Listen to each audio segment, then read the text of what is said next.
Hey everyone, this is Hill Street Soul, and you're tuned in to the core with the Millennial Coach, discussing topics on real life. Check it out. Everywhere you go, don't forget the ghetto. Listen to the core. What's up, people? 5th installment on being the CEO of your life, and I'm going to speak about empathy. So, hot topic for me is, what the heck was that House of Dragon? Like, I wasted, but I didn't waste, because I was actually doing some work while it's playing. I don't spend time watching something unless I really want to watch it, i.e. Bad Boys, the latest movie. The House of Dragon, I'm going to be honest, you should have just given me the money directly into my bank account rather than make that 8-part series. Like, it was just, I didn't even understand what the whole purpose was. Like the whole thing was just uneventful, complete waste of life. Like, no. So I don't know if Jon Snow can emerge into House of Dragon. I don't know if Khaleesi can get herself some type of part. Like, somebody needs to do something. I'm upset that Game of Thrones is over. I'm traumatized by that. I'll never forget, right? So I used to work in television, right? And I was in Dubai at the time. And at my desk, this is the first time I watched Game of Thrones. I had my headphones on, and I had a 17-inch monitor for normal work. And then I had a 17-inch monitor to view, because everything was streamed online for broadcast, and they had Game of Thrones. And I said, okay, I've heard so much about it. Let me watch this, because you can watch. This is where I've learned how to watch and work at the same time and actually be fruitful. I'm multi-talented. My team, my staff were like, what's wrong? Because I was like, oh!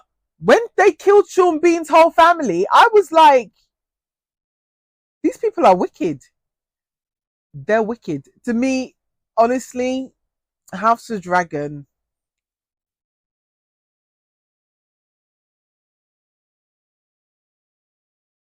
and then at the end of some of the episodes, I think it's episode 6, the creators now saying, oh, this is what it means and this is why we did that. I'm just like, at this point, I don't even care. So I'm just saying, I don't know how you guys feel, but please don't make another one. Like, please.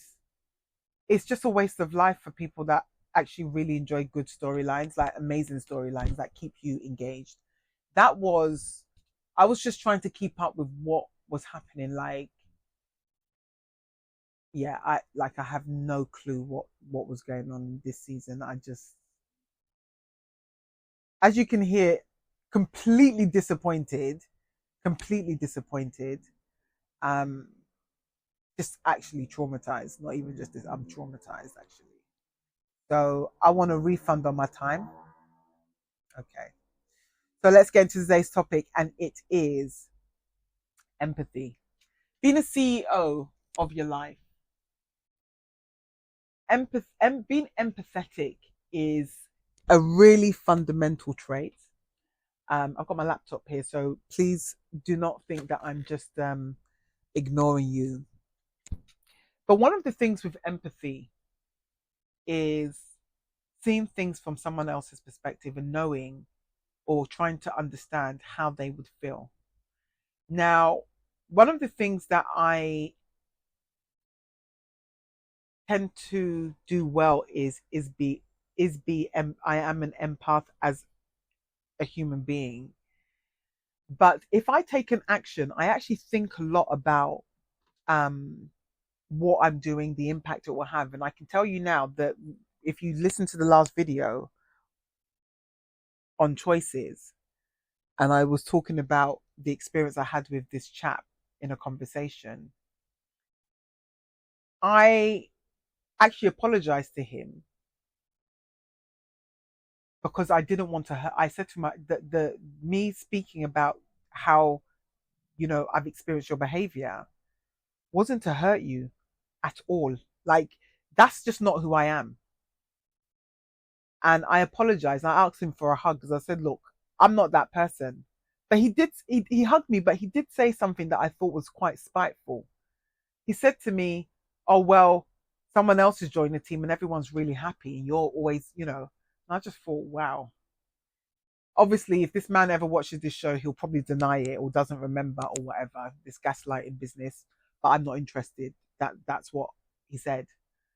And if I get struck down after this episode, then I'm lying.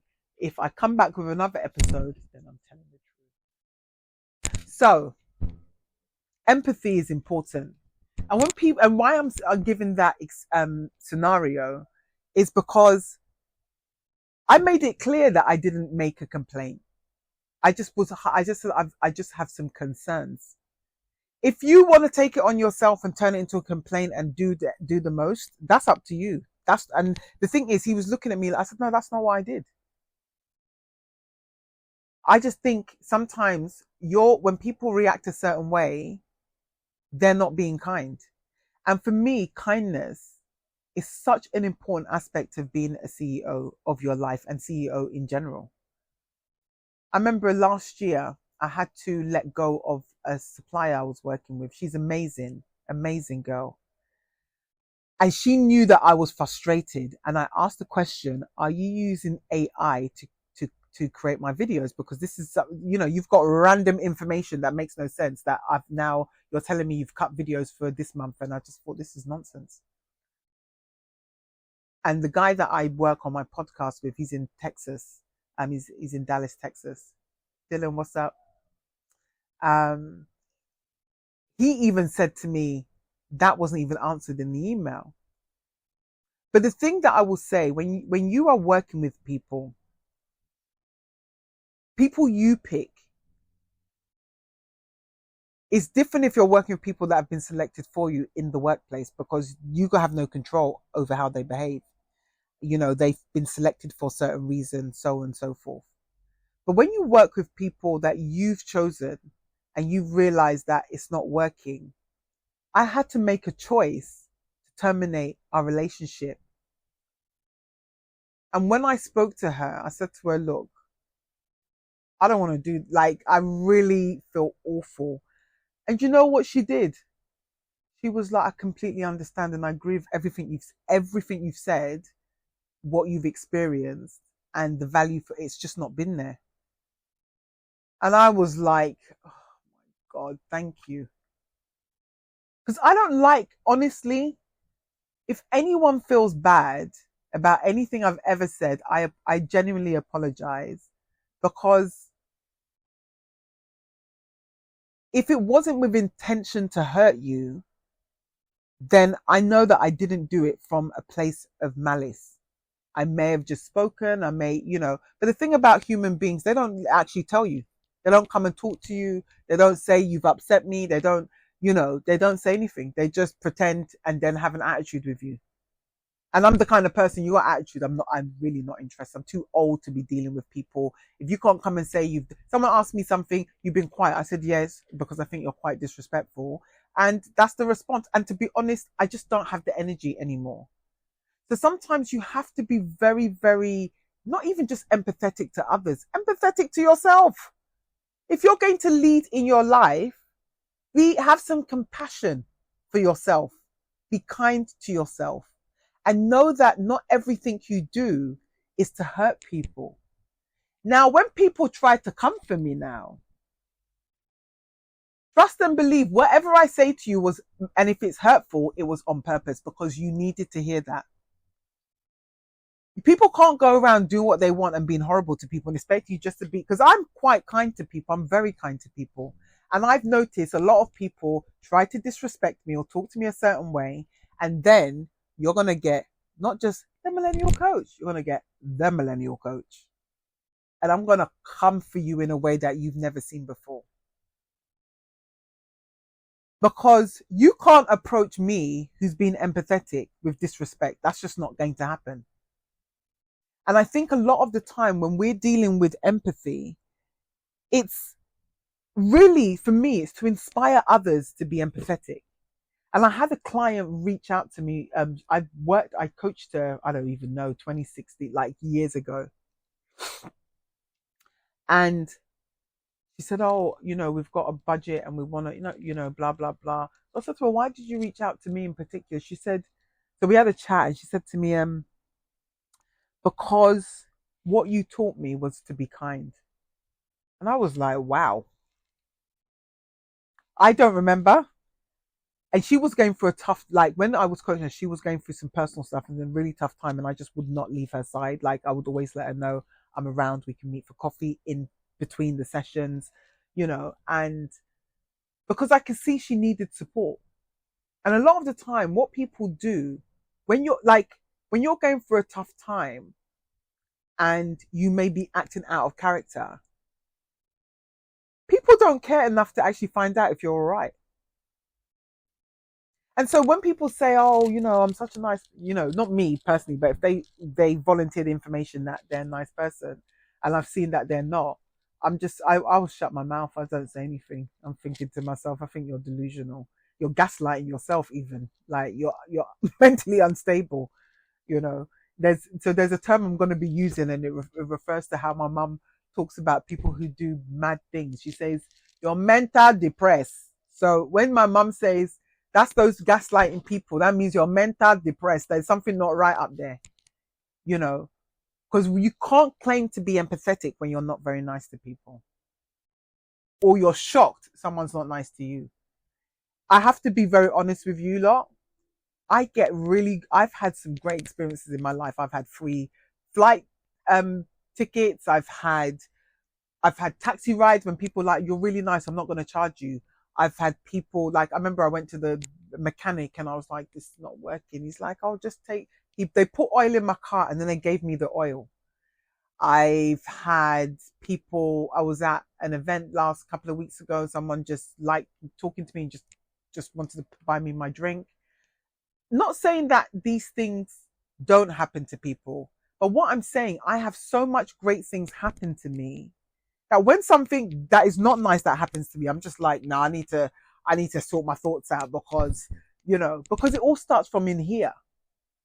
But also, I also put myself in someone else's shoes. If I'm going to approach someone in the supermarket, or even just before this video, right? I was on the phone to the bank. So they blocked one of my cars because listen, the level of fraud online is unacceptable. So they blocked my car because they thought somebody was trying to, go into my thing. So I haven't done my nails because I haven't been able to get money out. I'm just like, then I can't remember the PIN number to the card that I have used. And then one card that I do have, I don't know where it is, but it's on my phone. So I can't pull money out of that. So I'm a little bit like, I don't want to have to go into the bank. So I've just been delaying it. But my nails are starting to look a little bit embarrassing. So I'm like, I need to call them to get a new PIN number, first of all. Second thing is I need to have access to the other account because I need to be able to draw some money out to go and do my nails.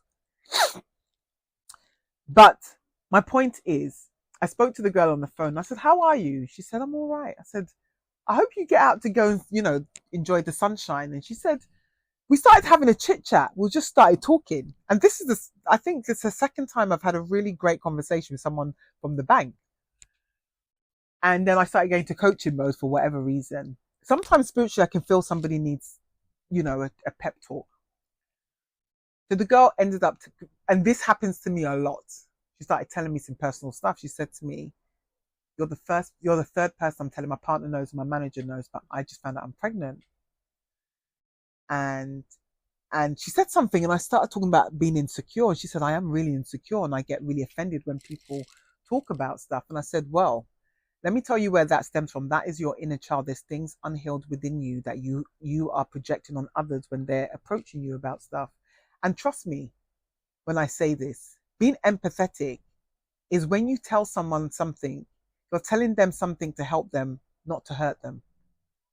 That's what I said to her. And that's what empathy means, is being kind to someone when they're vulnerable, being kind to people when they need support, and also recognizing that empathy really is a clear ability to understand someone else's perspective.